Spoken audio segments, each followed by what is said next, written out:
छी, कितना गंदा खाना बना है, ना तो इसमें ढंग से नमक है और ना ही मिर्च मसाले।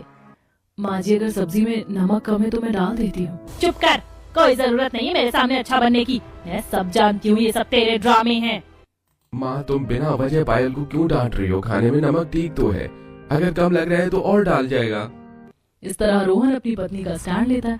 खाना खाने के बाद पायल रसोई में ठंडे पानी से बर्तन धो रही थी। कितनी ज्यादा ठंड है, एकदम बर्फ की तरह पानी निकल रहा है, मेरी तो कुकड़ी सी बनने वाली है। वहीं दूसरी तरफ शांति हो रही है अपने कमरे में। इस लड़की ने पता नहीं मेरे बेटे पर क्या काला जादू कर दिया है, देखा कैसे आज उसकी ही साइड ले रहा था। सच में मम्मी, पता नहीं भैया कहाँ से इस गरीब फटीचर लड़की को हमारे घर में उठा कर ले आए हैं। अरे अगर आपकी पसंद की हुई लड़की से शादी हो जाती तो आज हमारे घर में इतना ज्यादा दहेज आता और हम माला माल हो जाते, सारे सपने टूट गए। अरे ऐसे कैसे टूट गए, मैं इतनी आसानी से हार मानने वालों में से नहीं हूँ, कुछ ना कुछ तो मैं जरूर करूंगी, अपनी पसंद की लड़की ही लेकर आऊंगी घर में। वहीं दूसरी तरफ कड़कड़ाती ठंड में पायल पूरे घर का काम बड़ी मेहनत से करती है। ठंडे पानी से कपड़े धोना, बर्तन धोना, सब काम खत्म करने के बाद वो रात का खाना बनाती है। चलो फाइनली खाना बन गया। इतनी ठंड में कोई भी काम करना बड़ा मुश्किल होता है। कितनी तेज हवा चल रही है, मैं अभी आती हूँ। पायल थोड़ी देर के लिए रसोई से बाहर जाती है और ये सब शांति देखती है। उसके बाद वह पीछे से चुपकर खाने में ढेर सारा नमक मिला देती है। अब आएगा मजा।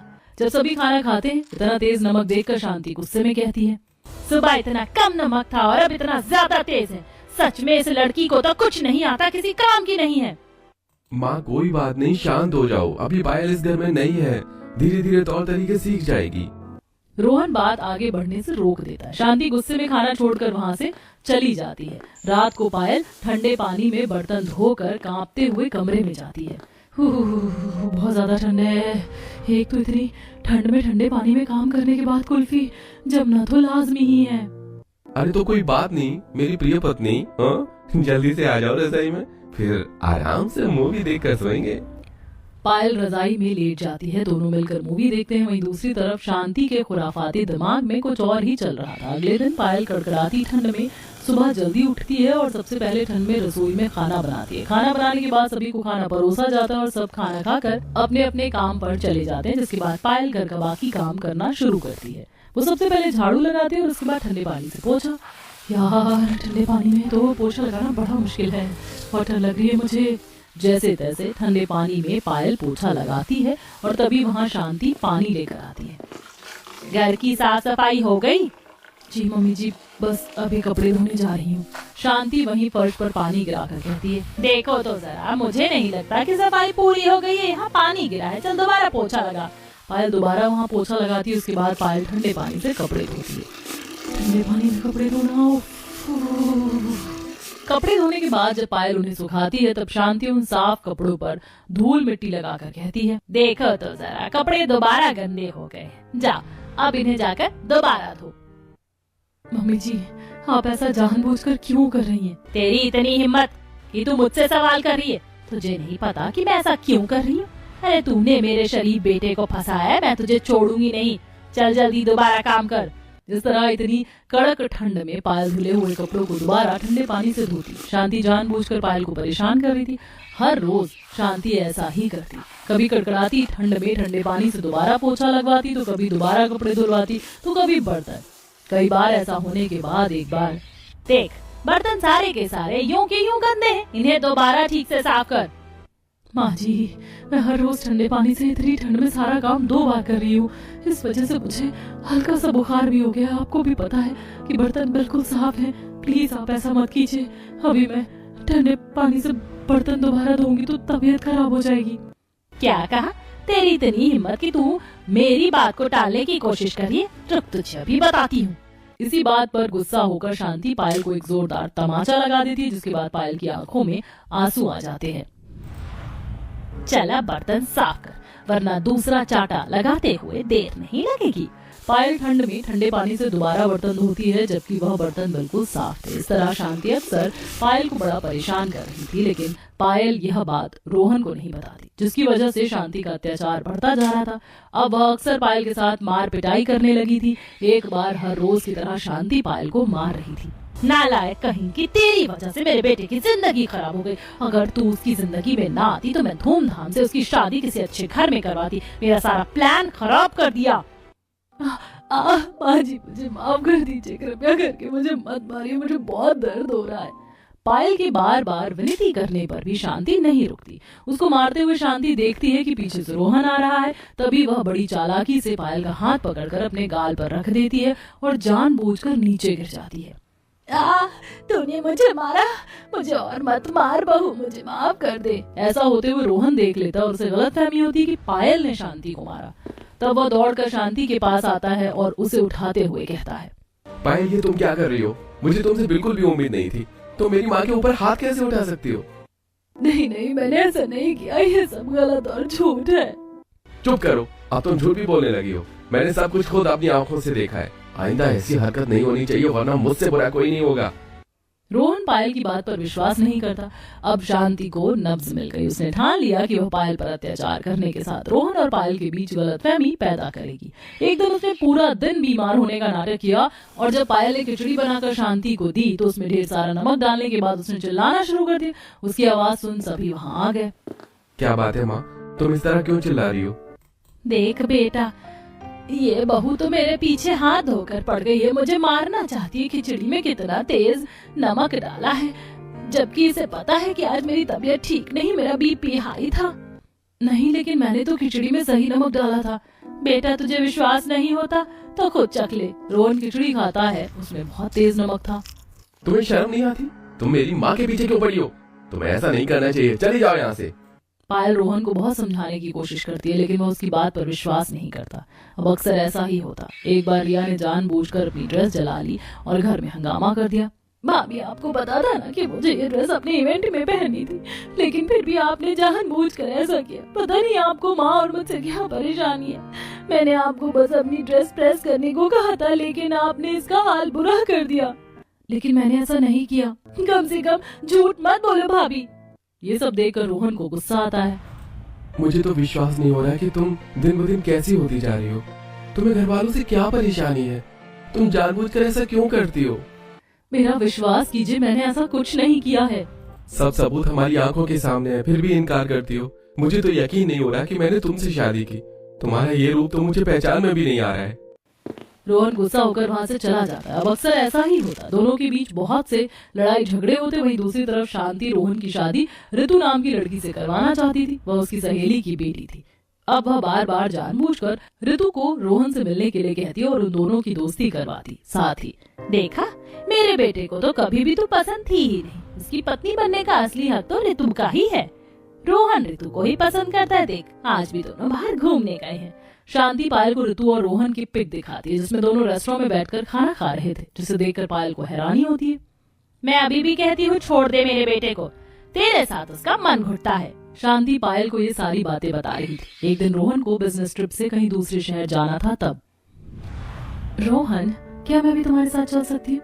उसी शहर में मेरा एग्जाम भी है। इसी बहाने हम दोनों को एक दूसरे की कंपनी मिल जाएगी। हाँ ठीक है, मुझे कोई प्रॉब्लम नहीं है। तो ठीक है, चलो चलते हैं। रोहन चला जाता है, उसके साथ ऋतु भी जाती है। और जब ये बात पायल को पता चलती है, तुम मेरे साथ ऐसा कैसे कर सकते हो? तुम मुझे धोखा दे रहे हो। मैं तुम्हारी हरकतों से परेशान हो गया हूँ। मैंने तुम्हें कितनी बार समझाया, लेकिन तुमने समझने की कभी कोशिश नहीं की। मैं अभी बात नहीं कर सकता, फोन रखो। रोहन गुस्से में फोन काट देता है। पायल की आंखों से आंसू बह रहे थे। रोते हुए पायल बाहर आंगन में कड़कड़ाती ठंड में टहल रही थी। क्या सच में रोहन मुझे धोखा दे रहा है? तभी पीछे से शांति और रिया आती है। निकल जा इस घर से। ये आप क्या कह रही हैं? मैं बिल्कुल सही कह रही हूँ। तूने देखा है ना, वैसे भी अब मेरा बेटा ऋतु को पसंद करने लगा है और उसने मुझे कहा है कि वो उसी से शादी करना चाहता है। बेहतर होगा निकल जा मेरे बेटे की जिंदगी से। नहीं, ये सच नहीं है। यही सच है भाभी, जरा आँख खोल कर देखो। अभी आप अपना बोरिया बिस्तरा उठाओ और निकलो इस घर से। इस कड़कड़ाती ठंड में कहाँ जाओगी? मेरा तो कोई परिवार भी नहीं है। तो हम क्या करें? हमने कहते रखे का लिया हुआ है, चल निकल यहाँ से। पायल बार बार रोकर उनसे विनती कर रही थी, लेकिन वह नहीं मानती और पायल को लात मारकर घर से बाहर निकाल देती है। बेचारी पायल ठंड में कांपते हुए इधर उधर भटक रही थी। उसे कुछ समझ नहीं आ रहा था वो क्या करे। उसके पास जाने के लिए कोई और जगह भी नहीं थी। ठंड में भूखी प्यासी उसकी हालत खराब हो रही थी। भटकते हुए वो एक ढाबे के बाहर आकर बैठ जाएगी। पायल ठंड में बहुत कांप रही थी। मुझे तो लगता है इस ठंड के मारे मेरी जान निकल जाएगी। इतनी भारी सर्दी में जाने के लिए मेरे पास कहीं कुछ है भी नहीं है। भगवान, मैं क्या करूँ, कहाँ जाऊंगी मैं अब। तभी अंदर से ढाबे का मालिक आता है। अरे, आप यहाँ इतनी बुरी तरह ठंड में कांप रही हैं? क्या आपके पास जाने के लिए कोई जगह नहीं है? ये बात सुनते ही पायल की आंखों में आंसू बहने लगते हैं और वो ठंड में कांपते हुए रोकर रवि को सारी बात बताती है। आपके साथ तो ये बहुत बुरा हुआ। कोई बात नहीं, अंदर चलिए, मैं आपको खाना खिलाता हूँ। रवि पायल को ढाबे के अंदर लेकर गया और उसे खाना खिलाता है। बेचारी पायल ठंड में इधर उधर भटक कर इतनी भूखी थी कि जल्दी जल्दी खाना खाती है। तब देखिए, आप इतनी भारी सर्दी में कहाँ जाएंगी? मेरे ढाबे में इस समय एक जगह खाली है। आप यहाँ पर काम कर सकती हैं और उन पैसों से कमरा किराए पर ले सकती हैं। आपका बहुत बहुत शुक्रिया। अगर आप मेरी मदद नहीं करते तो मैं ठंड में तड़प कर मर ही जाती। उसी दिन पायल ढाबे पर काम करना शुरू कर देती। उसे इतनी ठंड में ठंडे पानी से ढाबे पर सारे बर्तन धोने पड़ते थे, वो भी बाहर खुले आंगन में। इतनी ठंड में बर्तन धोने पड़ रहे हैं। इन बर्तनों की लाइन तो कभी खत्म नहीं होती। कहीं कहीं ठंडी हवा में ठंडे पानी से बर्तन धोने पड़ते, लेकिन मेरे पास और कोई चारा भी नहीं था। बेचारी हर रोज ठंड में इतनी मेहनत करती। उन पैसों की मदद से उसने एक छोटी सी झोपड़ी किराए पर ले ली थी। उसमें भी जगह जगह गड्ढे हुए थे, जिसकी वजह से ठंडी हवा अंदर आती थी। एक रात पायल रात को बिस्तर पर करवट ले रही थी। कितनी ज्यादा ठंड लग रही है। मेरे पास उतने पैसे तक नहीं है कि मैं एक ढंग की रजाई तक खरीद सकूं। इस कड़कड़ाती ठंड में तो सब कितना मुश्किल हो रहा है। इस तरह दिन गुजरते हैं और कुछ दिन बाद पायल को पता चलता है कि वह गर्भवती है, जिसे जानकर वह बड़ी खुश होती है। मैं माँ बनने वाली हूँ। एक पल में ही उसकी खुशी उदासी में बदल जाती है। इतनी ठंड में मैं अपने बच्चों को अकेले कैसे पालूंगी? मुझे और मेहनत करनी होगी। अभी तो मैं ठंड में जैसे तैसे गुजारा कर लेती हूँ, लेकिन मेरा बच्चा ये सब नहीं झेल पाएगा। अगले ही दिन से पायल और मेहनत करना शुरू कर देती। अब वह ढाबे पर बर्तन साफ करने के साथ साथ एक औरत के यहाँ पर खाना बनाने और बर्तन धोने का काम भी शुरू कर देती है। वह सुबह उसके घर जल्दी जाकर खाना बनाती और रात को ढाबे का काम खत्म करके वापस उसके घर काम करके ही घर वापस आती थी। एक दिन पायल गर्मा गर्म चाय बनाकर अपनी मालकिन को देती, जो आराम से गर्म रजाई में बैठकर टीवी देख रही थी। थैंक यू पायल, सर्दी में चाय पीने का तो मजा ही अलग है, और तुम्हारे हाथ की कड़क चाय पीकर तो और भी मजा आ जाता है। अच्छा एक काम करना, आज कुछ कपड़े हैं, जरा उन्हें धो देना। अभी हमारा धोबी शहर में नहीं है, चिंता मत करो, मैं तुम्हें एक्स्ट्रा पैसे दे दूंगी। जी ठीक है। जाने से पहले पायल नेहा को बड़े ध्यान से देख रही थी। काश मैं भी एक दिन के लिए ही सही, लेकिन इतनी ठंड में रजाई में थोड़ी देर बैठकर आराम कर सकती। लेकिन मेरी किस्मत इतनी अच्छी कहाँ, मुझे तो इतनी सर्दी में कितना संघर्ष करना पड़ता है। ऐसा सोचते हुए पायल वहां से चली जाती है और बिल्कुल बर्फ जैसे पानी से कपड़े धोने लगती है। कपड़े धोने के बाद वह उन्हें सुखाती है और उसके बाद गंदे बर्तन साफ करती है। मेरे हाथ तो बिल्कुल सुन्न हो गए हैं। घर जाकर थोड़ी देर आग जलाकर हाथ को सेकना होगा।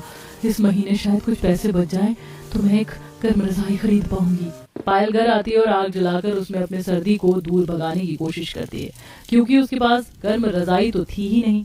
इस तरह वह कड़ी मेहनत कर रही थी और कुछ दिनों की कड़ी मेहनत के बाद जब उसे पगार मिलती है तब वह अपने लिए गर्म रजाई लेकर आती है, जिससे वह बहुत खुश होती है। और रात को जैसे ही वह उसमें लेटती है तो उसकी आंखों में आंसू बहते हैं। आखिरकार मुझे गर्म रजाई मिल गई। इस सर्दी पे मुझे ठंड से कितना कांपना पड़ता था, एक एक पल काटना मुश्किल होता था मेरा, लेकिन अब मुझे राहत मिल जाएगी। इस तरह दिन गुजर रहे थे और फिर पूरे 8 महीने बीत जाते हैं और अगले साल की सर्दियां आ जाती हैं। अभी सर्दी का मौसम शुरू हुआ था। पायल अपनी मालकिन के घर में काम कर रही थी, तभी उसके पेट में अचानक दर्द शुरू हो जाता है। मम्मी, दर्द हो रहा है। चिंता मत करो, मैं तुम्हें अभी हॉस्पिटल लेकर जाती हूँ। पायल की मालकिन उसे अस्पताल लेकर जाती है और वहां जाने के बाद पायल की डिलीवरी होती है। कांग्रेचुलेशन, डिलीवरी सक्सेसफुल हुई है, लड़की हुई है। भगवान का शुक्र है सब ठीक हो गया। नेहा पायल से मिलने अंदर आती है और उसे बधाई देती है। शुक्रिया मालकिन, आपने मेरी मदद की और मुझे समय से यहाँ अस्पताल पहुँचाया। अरे इसमें शुक्रिया कैसा, मुझे खुशी है सब ठीक से हो गया। अब तुम्हें पूरा 1 महीना रेस्ट की जरूरत है, काम के बारे में सोचना भी मत। लेकिन आप तो जानती हैं मेरे घर की हालत कैसी है। एक दिन भी काम नहीं करूंगी तो मुझ गरीब का खाना खाना मुश्किल हो जाएगा, और अब तो बच्चा भी है। चिंता मत करो, 1 महीने की बात है, काम करने के बारे में सोचना भी मत, मैं सब संभाल लूंगी। इस तरह अगले 1 महीने तक पायल अपने घर पर आराम करती और नेहा उसकी पूरी मदद करती है। वह अक्सर पायल के लिए खाना लेकर आती थी। इस तरह दिन गुजरते हैं। फिर एक दिन फिर से कड़क ठंड शुरू हो गई, लेकिन मेरी प्यारी बच्ची चिंता मत करो, मैंने पिछले महीने गर्म रजाई खरीद ली थी। इस सर्दी ने मुझे बहुत परेशान किया, लेकिन तुम्हें परेशान नहीं होने दूंगी। अब देखना, मैं खूब मेहनत करूंगी और जिंदगी में बहुत कुछ करके दिखाऊं। मैं तुम्हें जिंदगी की हर खुशी दूंगी मेरी प्यारी बच्ची। अपनी 1 महीने की नन्ही सी बेटी को देखकर पायल एक संकल्प लेती है। कुछ दिन रेस्ट करने के बाद वह फिर से मेहनत करना शुरू कर देती है और काम पर जाने लगती है। कड़ाकेदार ठंड में सुबह इतने कोहरे में वह अपनी छोटी बेटी को भी अपने साथ काम पर ले जाती थी। पायल ठंडे पानी से बर्तन धो रही थी और उसकी बेटी हॉल में बेड पर लेटी थी। तभी वह रोना शुरू करती है। अरे अरे अरे मेरी गुड़िया रानी, क्या हो गया? पायल जल्दी से हाथ पोंछकर अपनी बेटी के पास जाती है और मेरे ठंडे हाथ इसे नहीं लगने चाहिए, वरना तबीयत खराब हो जाएगी, सारा ध्यान रखना। काफी ध्यान से पायल अपनी बेटी को उठाती है और उसके बाद उसे सहलाकर सुला देती है। उसे दोबारा सुलाने के बाद वह घर का बाकी का काम करना शुरू कर देती है। शाम को, आज तुमने बहुत काम कर लिया, अचानक से इतना काम करना शुरू मत करो, आज तुम जल्दी घर चली जाओ। लेकिन अभी काम बाकी है, काम करना बहुत जरूरी है। अब आपको तो पता ही है कि हम 2 हो गए हैं और 2 का पेट पालना बड़ा मुश्किल है। मैं अपनी बेटी के लिए बहुत कुछ करना चाहती हूँ। हाँ, मैं तुम्हारी बात समझ सकती हूँ, लेकिन इतने काम के साथ आराम भी बहुत जरूरी है। फिलहाल तुम घर जाओ, बाकी काम कल कर लेना। इस तरह पायल बहुत मेहनत कर रही थी और आखिरकार वो एक फैसला लेती है। वो खुद का बिजनेस करने के बारे में सोचती है। सबसे पहले तो वह टिफिन सर्विस शुरू करती है, फिर धीरे धीरे अपना ठेला भी लगाती है। कड़ी ठंड और तेज हवा में वो हर रोज अपना ठेला लेकर बाहर जाती थी। अलग अलग तरह के पराठे बनाकर बेचती थी। पराठे ले लो, पराठे, गर्मा गर्म ताजा ताजा पराठे। तभी ठंड में कांपता हुआ एक ग्राहक उसके पास आता है। अरे भाई, आप पराठे और टिक्की बहुत अच्छी बनाते हो। मेरे छोटे भाई का जन्मदिन है, कई मेहमानों का खाना बनाना है, क्या आप बना सकती हैं? जी बिल्कुल, मैं बना सकती हूँ। वो ग्राहक जेब से कुछ पैसे निकालकर पायल को देते हुए कहता है। लीजिए, आधा एडवांस बाकी मैं आपको काम के होने के बाद मैं दे दूंगा। अगले हफ्ते से इस पते पर आ जाना। इस तरह पायल का काम बहुत अच्छा चलने लगा। अब उसे धीरे धीरे ऑर्डर्स मिलने लगे थे और उसने यहाँ तक कि क्लाउड किचन भी ऑनलाइन काम शुरू कर दिया था। उसे काफी ज्यादा मुनाफा होने लगा था, जिसकी वजह से उसकी आर्थिक स्थिति सुधर गई थी। इतनी कड़क मेहनत के बाद आखिरकार उसे अपना खुद का एक बिजनेस सेटअप कर लिया था। उसी बिजनेस पार्टी में सभी मेहमान आए थे, जहां हमने शुरुआत में बात की। अपने पति और ससुराल वालों को देखकर पायल वहां से जाने लगती है, लेकिन तभी रोहन उसके पास जल्दी से आकर उसका हाथ पकड़कर उसे रोकते हुए कहता है। प्लीज पायल, मेरी बात सुनो, एक बार मुझे मेरी बात कहने का मौका तो दो। मैं तुम्हारी बात क्यों सुनूं? वैसे भी तुम्हें कभी भी मुझ पर भरोसा था ही नहीं। तुमने तो बड़ी आसानी से छोड़ दिया था ना मुझे। तुम्हें पता भी है मुझे कितनी चीजों से गुजरना पड़ा। मैं ठंड में अकेले कांपती थी, मैं कई दिनों तक ठंड में दर दर भटकती थी। मैंने अकेले अपनी बच्ची को जन्म दिया, उसे पाला। क्या हमारी बच्ची भी है?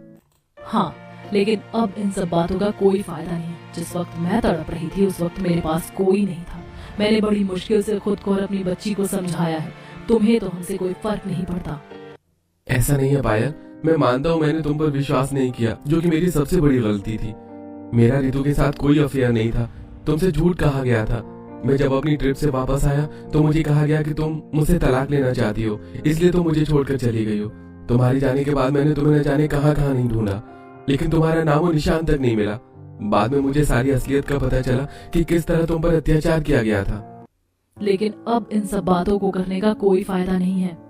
मैं जानता हूँ पायल, बस मैं तुमसे माफी मांगना चाहता हूँ। मेरी वजह से तुम्हें इतना सब कुछ सहना पड़ा। अगर मैंने समय पर तुम्हारे स्टैंड लिया होता तो आज ये परिस्थिति नहीं होती। तभी पायल के पास उसकी बेटी दौड़ते हुए आती है। मम्मी! अपनी बेटी को देखकर रोहन की आंखों से आंसू बहने लगते हैं। तभी वहाँ शांति आती है। बेटा, मुझे माफ कर दे, मेरी वजह से तुम दोनों की जिंदगी खराब हुई है। मैं रोहन के लिए अच्छा करना चाहती थी, लेकिन उल्टा मैंने उसकी जिंदगी खराब कर दी। तेरे जाने के बाद ये एक दिन भी ठीक से नहीं जी सका। हर रोज बहुत रोता और तड़पता था। मैंने बहुत कोशिश की, लेकिन इसकी हालत में कोई सुधार नहीं हुआ।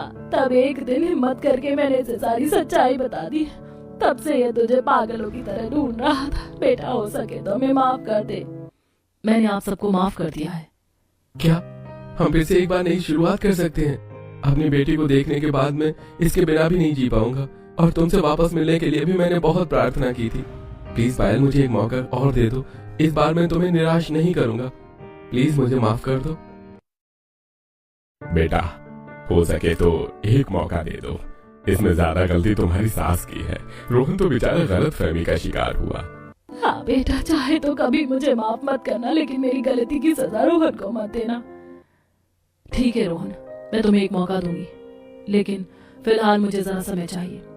ये थी पायल की जिंदगी की कहानी। उसने बहुत संघर्ष किया और इतने संघर्षों के बाद इतना बड़ा मुकाम हासिल किया। आखिर में पायल अपने ससुराल वालों को माफ कर देती है और रोहन को दूसरा मौका देने के लिए तैयार हो जाती है।